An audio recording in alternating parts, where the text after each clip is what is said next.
جن پہ قرضے ہیں نا، جو تنگ دست ہیں، جو روز رکے بھیجتے ہیں دعاؤں کے کہ بڑی پریشانیاں، وہ وظیفہ سنیں، وہ وظیفہ سنیں۔ ہمارے زمانے میں وظیفے لینے کا رواج نہیں، تویز لینے کا رواج ہے۔ لینا چاہیے، تویز بری چیز نہیں، اچھی چیز ہے، لیکن زیادہ کام برکت والا کیا ہے؟ اللہ اللہ کرنا۔ ایک تابعی بزرگ، تابعی ہیں، صحابی کے شاگرد ہیں، فرماتے ہیں میں مسجد اقصی میں گیا، فلسطین میں مسجد اقصی میں ایک شخص کو میں نے دیکھا، بڑا نورانی چہرہ اس کا، اور بڑا اس کے وجود کے اندر عجیب سی کشش، خوشبو دور تک پھیلی ہے۔ وہ بندہ نا نماز نہیں پڑھ رہا تھا، سجدے ہی کرتا جا رہا تھا، ایک سجدہ، دوسرا سجدہ، تیسرا سجدہ، اور سجدہ کرتا تو دیر تک سجدہ کرتا، پھر سجدہ کرتا تو دیر تک۔ کہتے ہیں جب وہ فارغ ہوا تو میں نے گزارش کی، کہتے ہیں جب وہ فارغ ہوئے تو میں نے گزارش کی، میں نے کہا بزرگوں ایک بات پوچھنے کو دل کرتا ہے۔ انہوں نے کہا پوچھو۔ کہنے لگے آپ اتنے سجدے کیوں کرتے ہیں؟ کہتے ہیں میں نے پوچھا تو بزرگوں نے رونا شروع کر دیا، اتنا روئے کہ ہچکی بد گئی۔ پھر میں نے کہا حضور میں نے کوئی غلط بات پوچھ لی، آپ تو پریشان ہو گئے؟ کہنے لگے پھر رونے لگے۔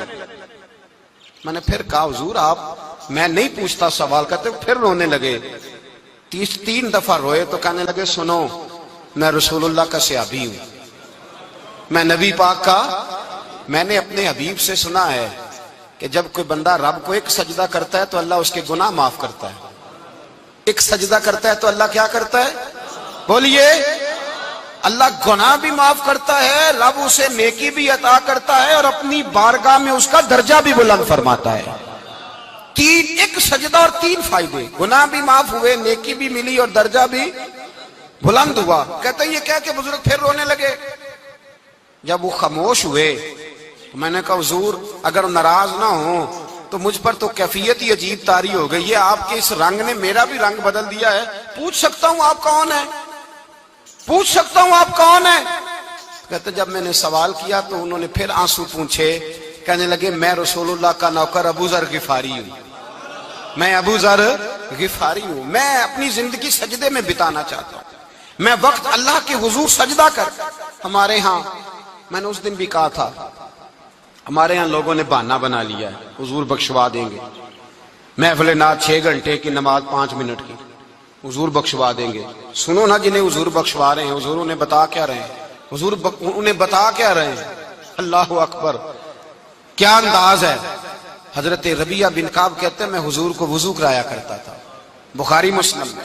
ایک دن حضور نے فرمایا سل یا ربیعہ، ربیعہ کچھ مانگ لو، تو کہتے ہیں میں نے مانگا تو پھر میں نے بھی وہ چیز مانگی جو سب سے قیمتی تھی۔ میں نے کہا حضور جنت میں وہ والا مکان چاہیے جس کی دیوار کے دوسری جانب آپ کا حجرہ انور ہو، جس کی دوسری سائیڈ پہ آپ کا گھر ہو، تو اڈی میری کاند سانجی ہو گئی، وہ والا مکان چاہیے۔ تو نبی پاک نے فرمایا جا تجھے دیا، جا تجھے، بولیے جا تجھے، کمال ہو گئی، جا تجھے دیا۔ کون دیتا ہے؟ دینے کو منہ چاہیے، دینے والا ہے سچا ہمارا، میں جا تجھے دیا۔ ایک میری بات یاد رکھنا حضور، کیا فرمایا؟ اپنی زندگی میں سجدے زیادہ کرنا۔ کیا زیادہ کرنا؟ چلو سارے بولے ایک دفعہ، کیا کرنا؟ کیا زیادہ کرنے ہیں؟ تو حضور بھی فرماتے ہیں میرا جنت میں پڑوسی وہ ہوگا جو سجدے زیادہ کر کے آئے گا۔ تو میرے بھائی اگر تو سجدہ ہی نہیں کرتا، تو اس لذت سے ہی ناشنا ہے، نماز جلدی کی، باقی سارے کام لیٹ کے، مسجدوں میں بیٹھے ہیں لوگ، خوش گپیاں چل رہی ہیں، بڑے بڑی لمبی، نماز کا وقت آیا تو چھوٹی ہو گئی، فٹافٹ کرو۔ نماز، عبادت، ریاضت، یہ تو بندے کو اللہ کے قریب۔ حضرت عبداللہ بن جعفر، حضرت جعفر طیار کے بیٹے تھے، نبی پاک کی پھوپھی کے بیٹے تھے، حضرت زبیر بن عوام رضی اللہ تعالیٰ، وہ انتقال کر گئے۔ ان کا جب وصال ہوا تو 10 لاکھ دینار کا قرضہ تھا ان پر، اور جو زمین انہوں نے چھوڑی وہ زمین بنجر تھی۔ لو سن لے، جن پر قرضہ چڑھا ہوا ہے وہ نسخہ بھی سن لے، جن پہ قرضے ہیں نا، جو تنگ دست ہیں، جو روز رکے بھیجتے ہیں دعاؤں کے کہ بڑی پریشانیاں، وہ وظیفہ سنیں، وہ وظیفہ سنیں۔ ہمارے زمانے میں وظیفے لینے کا رواج نہیں، تویز لینے کا رواج ہے۔ لینا چاہیے، تویز بری چیز نہیں، اچھی چیز ہے، لیکن زیادہ کام برکت والا کیا ہے؟ اللہ اللہ کرنا۔ کیا کام ہے؟ سجدہ کرنا برکت والا کام ہے۔ حضرت عبداللہ بن جعفر طیار کہتے ہیں میں نے قرضہ لینا تھا زبیر بن عوام سے، وہ وصال کر گئے، میں ان کے بیٹے کے پاس گیا، عبداللہ بن زبیر کے پاس۔ میں نے کہا پیسے لینے تھے، کہا بالکل لینے ہیں، میرے ابا جی مجھے وصیت کر کے گئے، لکھ کے گئے کہ یہ پیسے دینے۔ اور وہ یہ لکھ کے گئے ہیں میں زندگی بھر کوشش کرتا رہا ہوں, ادا نہیں ہو سکے. بیٹا تیری ذمہ داری ہے میرے قرضے ادا کرنا.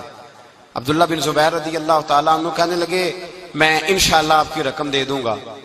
تو عبداللہ بن جعفر طیار کہنے لگے بھائی ہم دونوں آپس میں ہیں, کوئی شے نہیں چھوڑ کے گئے آپ کے ابا جی, کوئی چیز نہیں. توجہ ہے میری بات پر؟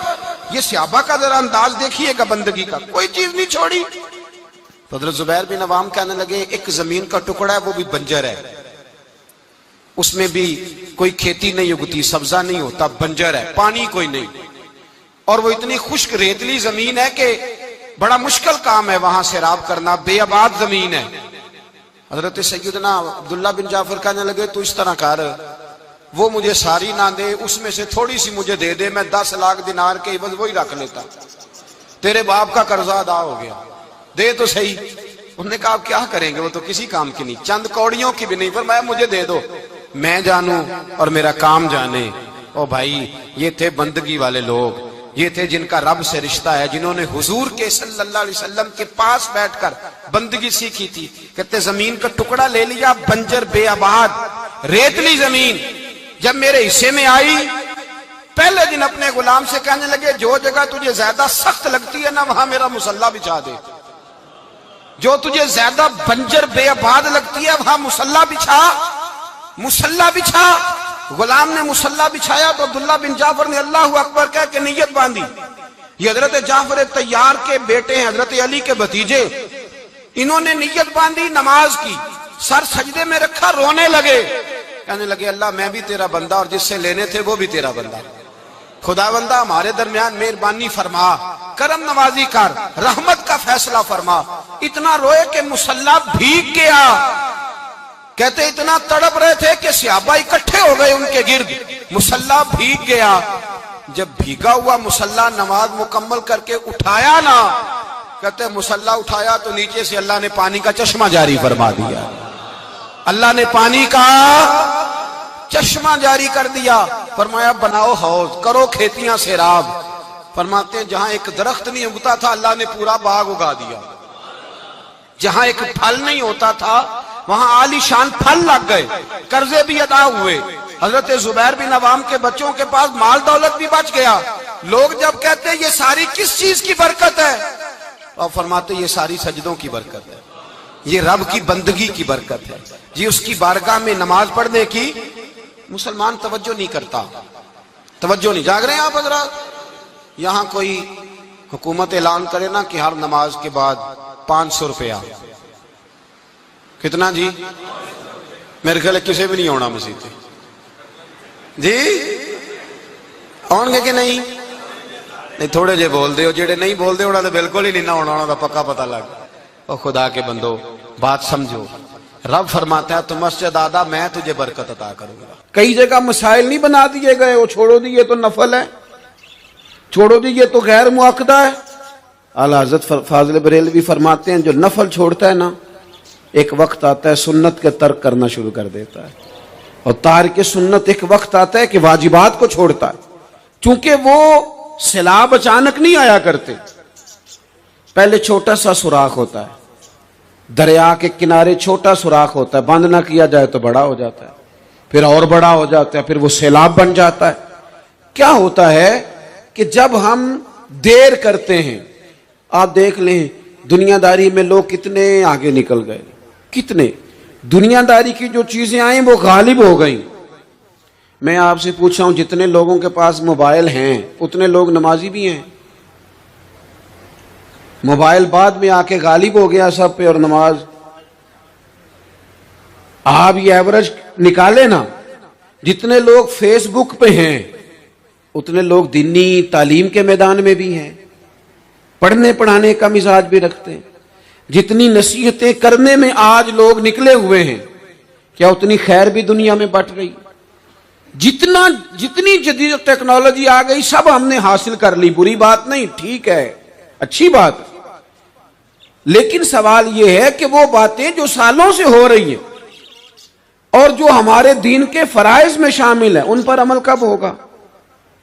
اور یہ بہت سارے لوگ ہیں نا دعوت دیتے ہیں کہ آپ تشریف لائیں, اس جگہ پہ آ کے کچھ بات کریں تو میں دوستوں سے کہتا ہوں تقریریں تو اب بڑی سن لی لوگوں نے، تو زمانہ ہو گیا تقریریں کرتے سنتے، سوال تو یہ ہے کہ جو سنا ہے اس پر عمل کس دن کرنا ہے، وہ پہلا قدم جو عمل کا ہے وہ کس دن اٹھانا ہے۔ یہ کوئی گورکھ دھندا تو نہیں ہے نا کہ نشستن گفتن برخاستن۔ دیکھیں نا قرآن مجید کی آیات نازل ہوتی تھی، صحابہ دوڑ پڑتے تھے عمل کرنے کے لیے۔ لن تنالوا البر حتى تنفقوا مما تحبون، تم بھلائی کو نہیں پہنچو گے جب تک اپنی پیاری چیز خرچ نہ کرو۔ تو یہ آیت ہم نے بھی سنی ہوئی ہے، میں آپ سے ہاتھ نہیں اٹھواتا، آپ خود اپنے آپ سے پوچھیں، میں اپنے آپ سے پوچھتا ہوں کب پیاری چیز لا کے خرچ کیا ہم نے اللہ کے راستے میں۔ لیکن جب نازل ہوئی تھی تو عبداللہ ابن عمر کو گھوڑا پیارا تھا، انہوں نے فوراً لا کے پیش کر دیا تھا۔ حضرت ابو طلحہ انصاری کو باغ پیارا تھا، انہوں نے فوراً لا کے حضور کی بارگاہ میں پیش کر دیا تھا۔ ہم کب یہ کام کریں گے؟ ہم سن رہے ہیں، ہمیں آتی ہے، ہم آگے بڑھا رہے ہیں، لیکن جلدی سے صحابہ کا یہ مزاج تھا کہ جیسے ہی ان تک خیر پہنچی انہوں نے عمل کر کے دکھایا، جیسے نصیحت ملی اس نصیحت پر وہ عامل ہو گئے۔ امام جعفر صادق رضی اللہ تعالیٰ عنہ سے ایک شخص نے پوچھا حضور میں دین کی خدمت کرنا چاہتا ہوں، تبلیغ کرنا چاہتا ہوں، کوئی طریقہ بتائیں۔ بہت سارے لوگ ہیں آج کل جو یہ چاہتے ہیں کہ جناب مجھے نہ کوئی آپ نسخہ بتائیں، کوئی سلیقہ بتائیں، میں دین کا کام کرنا چاہتا ہوں، دعوت خیر دینا چاہتا ہوں، کوئی طریقہ بتائیں۔ تو سیدنا امام جعفر صادق رضی اللہ تعالیٰ عنہ فرمانے لگے آسان طریقہ ہے، اور بغیر کسی فلسفے کے، بغیر کسی الجھی ہوئی گتھی کے سلجھی ہوئی بات ہے، بالکل طے۔ تو دین کی تبلیغ کرنا چاہتا ہے؟ اس نے کہا ہاں۔ تو فرمانے لگے بڑا آسان نسخہ ہے، اگر تو دین پھیلانا چاہتا ہے، تبلیغ کرنا چاہتا ہے، تو دین پر عمل کرنا شروع کر دے۔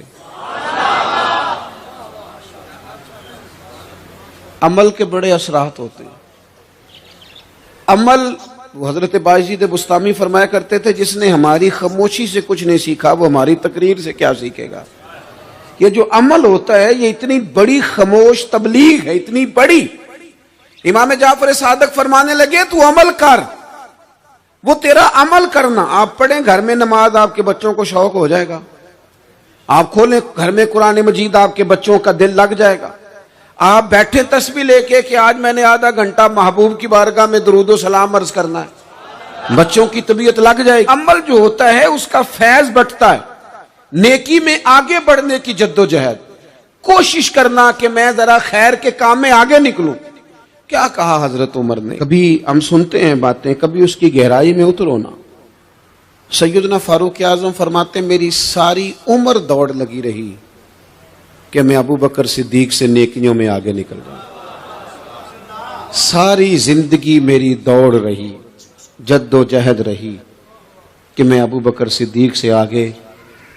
2.5% زکوٰۃ ہے، عمر کہتے ہیں میں 50% لے کے آیا تھا، لیکن میں 50% پہ پہنچا تھا تو ابو بکر 100% پہ پہنچ گئے تھے، وہ سارا ہی لے آئے تھے۔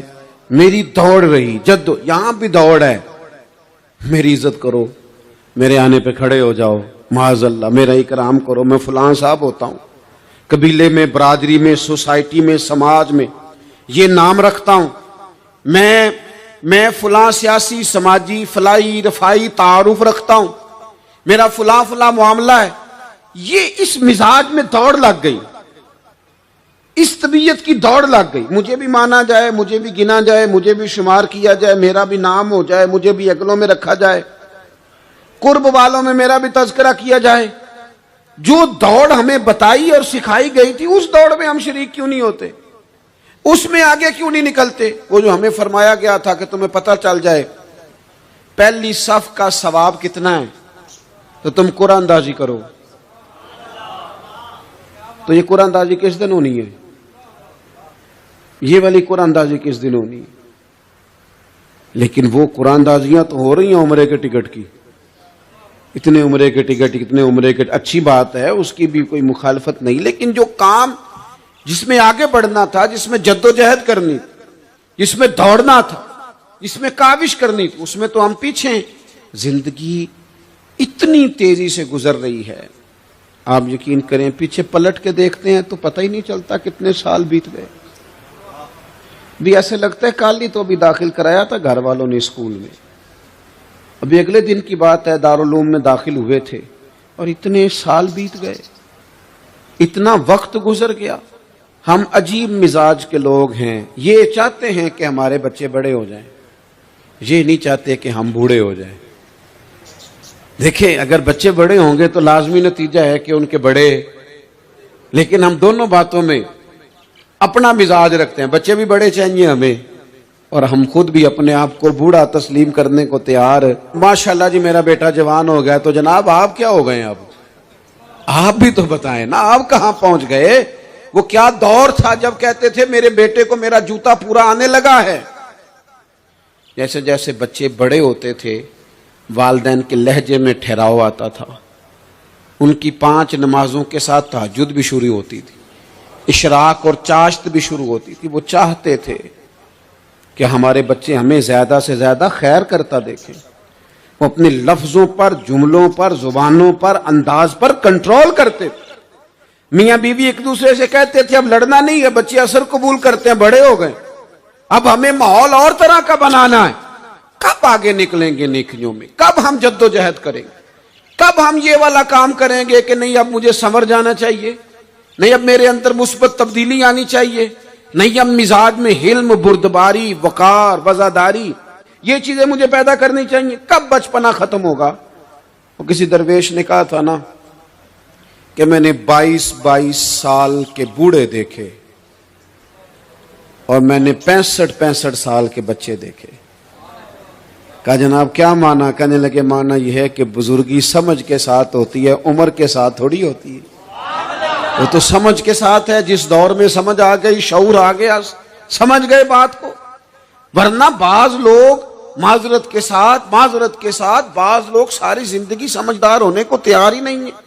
وہ کچھ ایسی باتیں کرتے ہیں جو ان کے منصب سے میچ ہی نہیں کرتی، ان کے سٹیٹس کے ساتھ وہ اٹیچ نہیں ہوتی۔ بھئی یہ بات آپ کو نہیں کرنی چاہیے تھی، آپ کا معیار یہ نہیں تھا، معیار بلند ہے آپ کا، آپ اپنے سٹیٹس کے حساب سے بات کریں گے۔